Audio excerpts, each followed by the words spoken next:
Ni kuombe uchukue sekunde chache kusubscribe, like, comment na share kwa habari punde kila uchao. Asante. Mjadala umechafuka. Kauli ya kada wa Chadema Godbless Lema imetikisa siasa za Tanzania baada ya kumlenga moja kwa moja Rais Samia Suluhu Hassan kwa ujumbe mzito usio wa kawaida. Je, ni onyo la dhati kutoka ndani ya mfumo wa siasa au ni shinikizo jipya la kisiasa kuelekea mabadiliko makubwa? Lema anasema hatari kubwa kwa rais si kelele za upinzani, bali ni watu wake wa karibu. Kauli hii imeibua maswali mazito. Ni kina nani hawa wanaotajwa kwa kificho? Kuna nini kinaendelea nyuma ya pazia la uongozi? Na zaidi, ametaka pia kuachiwa kwa Tundu Lissu. Hii si kauli ya kawaida. Hii ni kauli inayoweza kubadilisha mwelekeo wa mjadala wa kisiasa nchini. Endelea kusikiliza. Mambo ni mazito zaidi kuliko unavyodhani. Ujumbe wa Lema unaingia moja kwa moja kwenye moyo wa uongozi, mfumo wa ushauri. Katika siasa, watu wa karibu na kiongozi wana nguvu kubwa kuliko hata wapinzani wa wazi.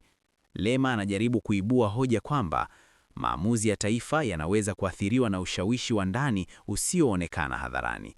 Kiongozi anaweza kupotoshwa si kwa nia mbaya yake, bali kwa taarifa anazopewa. Hii ni hoja nzito sana kisiasa. Inagusa uwajibikaji wa washauri wa juu, uwazi katika maamuzi ya serikali na nafasi ya upinzani katika kusawazisha nguvu. Lakini pia wito wa kumwachia huru Lissu unaongeza uzito wa kisiasa. Ni ishara ya kuendelea kwa mvutano kati ya serikali na upinzani. Swali kubwa linabaki.